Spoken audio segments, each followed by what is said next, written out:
Ny lehilahy hoy le hoe lava lela kokoa ela mihoatra amin'ny vehivavy dia mba ampiasaina tompoko ny lela hanoroana ny madama.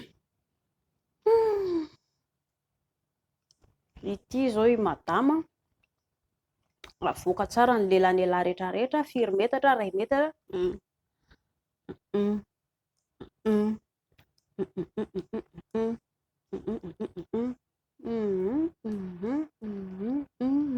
Ampianarina izay karazana mouvement izay ny lelan'lehilahy. Na izany na tsy izany ary mialohan'ny hifampilelafana madama io raha mpisotro toaka ialahy, mpisotro labiera, mpifoka moly, mpifoka sigara, tadidi tsara fa na manoroka ny lehilahy raha makan-doha be. Borosio tsara amin'ny vinaigre sy colgate aloha ilay nify ny lehilahy miaraka amin'ilay lela be any lehilahy ilelaka madama. Dia avy eo rehefa afaka amin'izay colgate izay dia kobanina tsara tarehy, tsy hisy ilay marikivy, dia mba afaka ilay fofona amin'izay mba mahafinaritra ny milelaka amin'ny lehilahy avy eo, mahafinaritra madama ny fanoroka amin'ny lehilahy avy eo. Izay aloha izany. Ka raha andeha hilelaka amin'ny madama ialahy, misy fotoana nanoranareo izany ilay mba ampiana somary manaikitra. Ilay manaikitra tsy tonga dia ilay kaikitra eny, afaka mifanaikitra fa tsy natao manaikitra be fa ny molotra no mila atao manaikitra.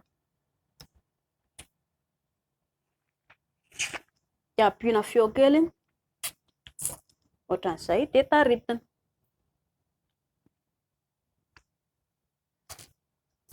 Sady mitarika ilay molotra anankiray ela no mitsetsitra moramora no mibantsina. Ianareo roa izany. Voatarika ilay izy.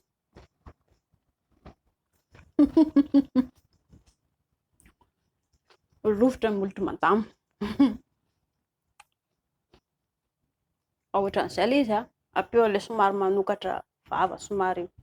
Na i madama raha ohatra ialahy izao mandeha manoroka madama hoe misokatra vavan'ny lehilahy dia indrisy somary manakombona kely.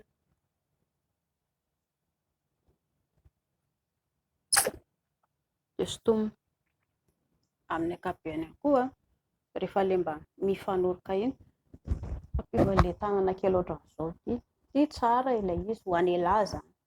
Lehilahy mila manao ohatran'izao dia ity alana manao ohatran'izao, na koa indry manao ohatran'izao dia indry miaraka ohatran'izao. Afaka aspirana.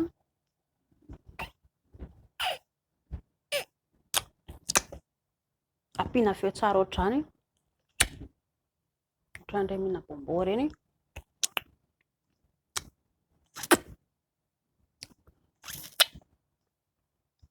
Misy fahafinaretana azo avy eo raha ohatra ka hoe izay no ataonareo. Amin'ny ankapobeny moa izany tsy dia ilay nify izany tsy dia ampiasaina loatra fa eto amin'ilay mampiditra lela indray afaka atao an'izay. Misy fotoana